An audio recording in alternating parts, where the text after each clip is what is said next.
Welcome to Past Life Stories. Hi, I'm Barb Angelo, and I'm sharing with you some of my most amazing past life regressions. These sessions have changed people's lives, including my own. They come from my many years as a past life therapist and are narrated by me.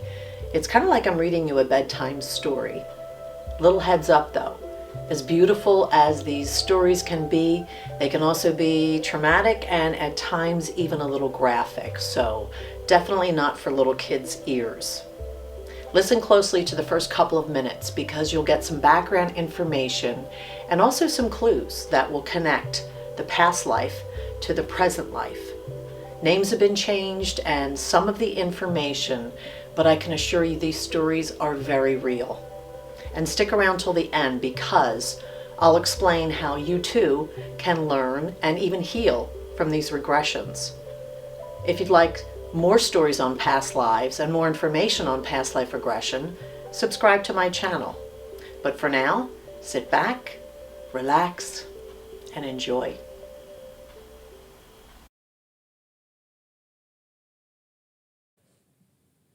Cathy was a very attractive, dark-haired woman with a slim build and a very quiet demeanor. She came to see me in my office with her husband Paul, a friendly man with a quick smile and short, bright red hair. They were both in their early 50s, and it was a second marriage for both of them. They seemed very comfortable with each other and very much in love. I took Cathy into my private office while Paul waited in the reception area. As we chatted and got to know each other, I went over her intake form and asked her specific questions about why she'd come to see me and what she was hoping a PLR would help her with. Cathy told me about her first marriage. Her former husband, Greg, had been controlling, verbally and physically abusive for most of their marriage.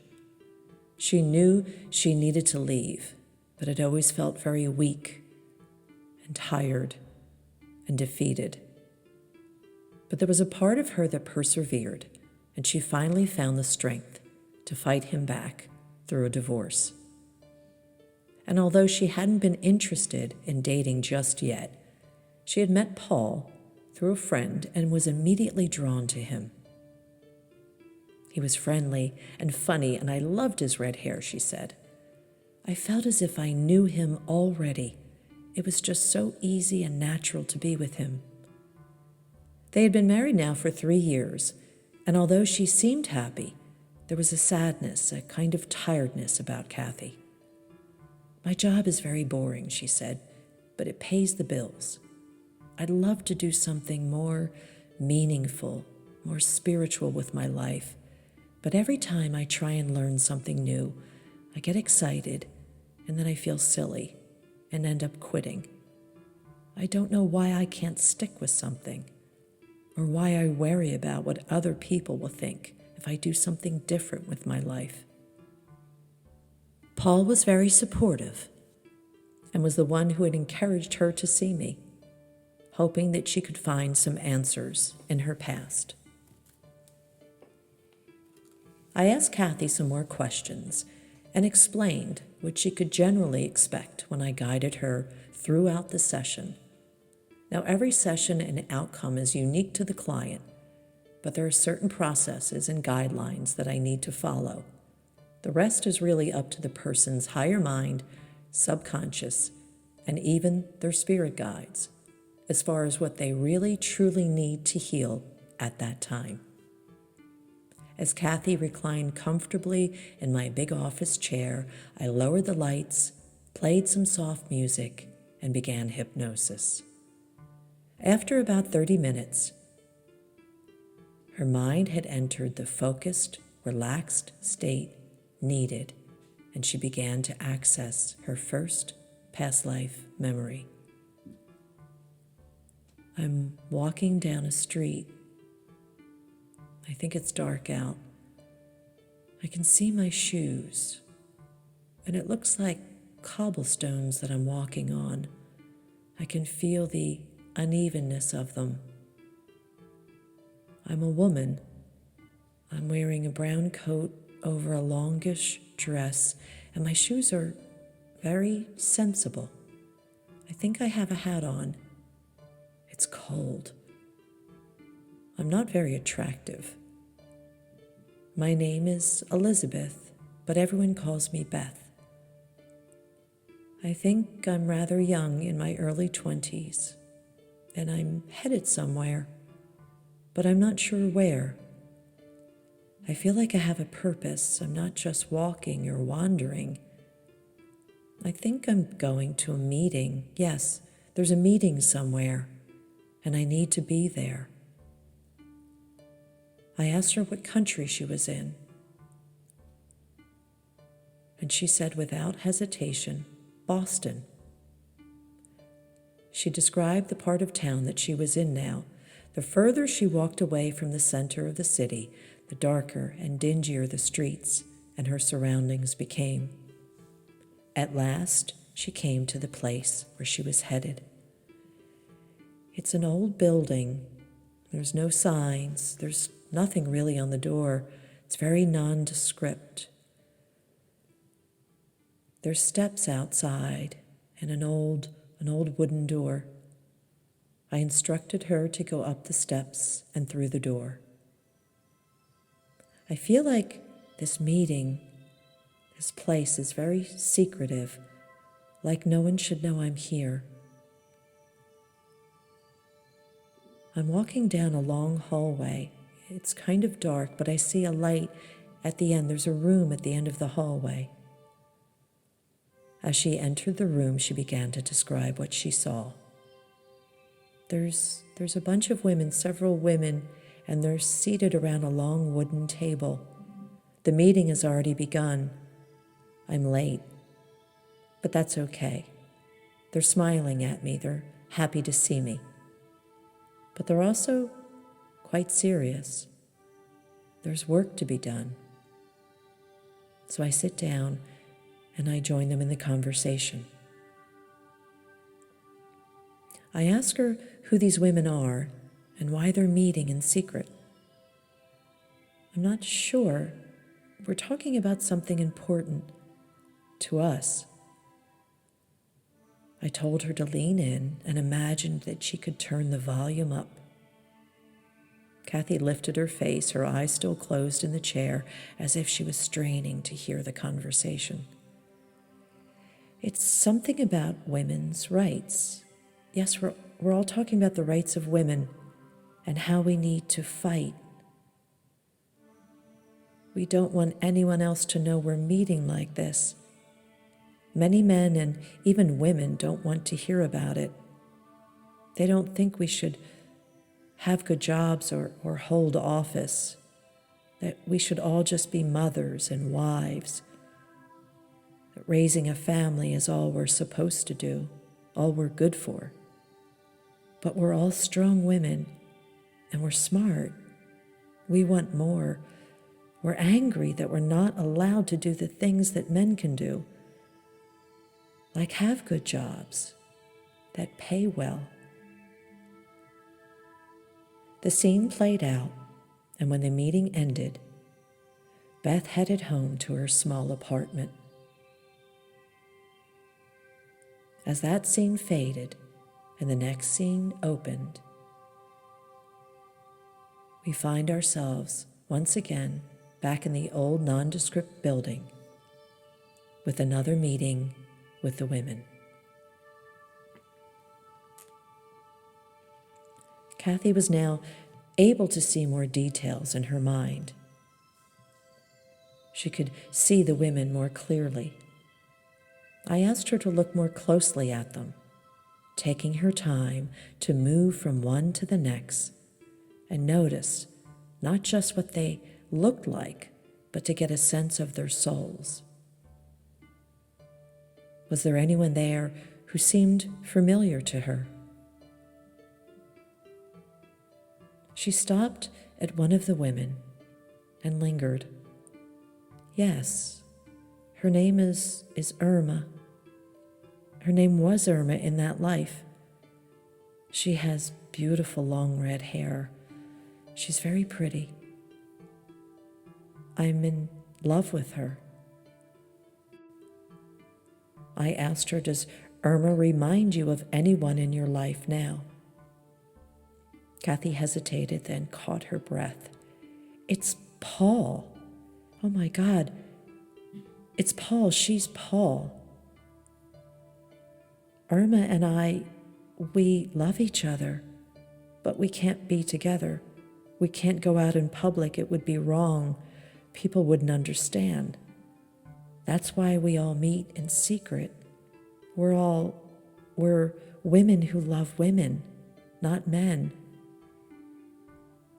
The meeting wrapped up and the women dispersed, saying their goodbyes at the door as they parted and went their separate ways into the night. Beth began her long walk home, and suddenly Cathy stopped talking. Her face had become a bit pale, and she looked and sounded nervous. I don't want to do this. Something bad is going to happen. I can feel it. I can feel it in my stomach. No. I assured Cathy that she was okay and that it was important for her to find out what had happened, even if it was unpleasant. But if she wanted to stop, we would.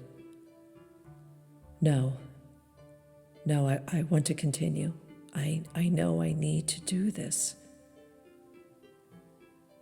I'm walking, and I'm feeling more and more nervous. I don't know why. It's dark, and there's nobody around. I can hear the sound of my shoes on the sidewalk. I think I hear something behind me. She turned to see what it was. There's a group of men. It's like they just came out of the shadows. I think they're following me. She began to walk faster, clutching her coat around her against the cold night air. I'm walking faster, but so are they. I see an alleyway up ahead. My stomach hurts. I'm sweating. It's okay, I assured her. You're okay. I'm passing the alleyway now, but the men, they're surrounding me. They're pushing me. They're pushing me into the alley. They're laughing like it's a game. They're saying horrible things to me, calling me horrible names. Beth tried to talk to the men, to ask them what they wanted. They just laugh. They're shoving me back and forth from one to the other. They're circling around me. Cathy was breathing heavily in her chair, and the air in my office felt electric. I found myself holding my breath and fearing the worst. After a moment, I broke the heavy silence. What's happening now? I asked her. They're tearing at my clothes, pushing me down. I waited. Now what's happening? I asked her gently. And although I knew that this was a very important moment and needed to be remembered, there was a part of me that didn't want to know.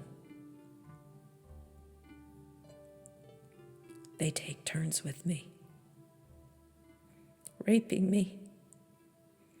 They're hitting me, kicking me. Do you recognize any of the men? I asked her. Do you know any of those men in this life? Greg. I see Greg. He's one of the men. Why? Why do they hate me? Why are they doing this to me? Do you die here? I asked Cathy. Yes. She was quiet for a few more minutes, and the weight of what had just happened hung there in the room. after it's over, they take my body, they drag me all the way down to the water. There's water. They leave me there. It's so dark and so cold. I think I may still be alive, but only for a few more minutes. I die there by the water's edge. I die alone. I instructed Beth's spirit to leave her physical body and survey the scene, to let go of any pain that she was feeling. Her spirit stayed there, wandering, going back to the alley first, not knowing quite what to do. And then Beth's spirit traveled to Irma's house. I'm watching her, and she's so sad. She misses me. She's talking to me out loud. She talks to me, and I try to talk to her. I talk to her, but she can't hear me. I think she can feel me, though. At times, she can feel my love for her. I ask Cathy how long Beth's spirit stays. For a little while, maybe a few days, maybe even a few weeks. When do you finally leave? I ask her. When I realize that she's going to be okay, Irma's going to be okay. So it's okay for me now to go. I'm ready to go now. I continue to bring in healing from Cathy's guides and helped her consciousness resolved what she'd experienced as Beth in that life. When I brought her out of hypnosis, it took Cathy a while to speak. When I first met Paul, I knew that there was something about him, not just his red hair.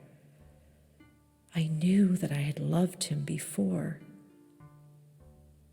It used to seem so silly, but now I know why. Because I have loved him. He's Irma, and he's here with me now. He's here with me now. His soul is here with me now as Paul. I found Irma again.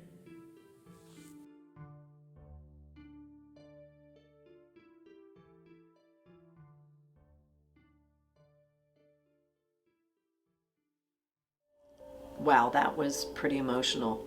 There were several clues that connected Cathy's past life choices with her present life choices.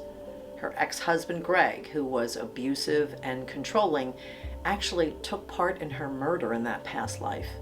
It wasn't until she finally found the strength to leave him in this life that she was able to reunite with Irma, her love from that past life, who is now Paul in this life. You know, we all assume many different roles in our many different lives. Our culture, race, even our sex will change. Ultimately, though, we're attracted to the soul of the person. So Cathy's fear now in her present life of really putting herself out there, of pursuing her own interests and dreams, was greatly affected by what happened in her past life. When you're severely punished for being who you are, for even loving who you want to love, it will leave an imprint on your soul and your soul memories. So my question for you is this: are you holding back? Are you afraid to truly express yourself, to follow your dreams, even to tell your truth? Think about it. And until next time, I'm Barb Angelo.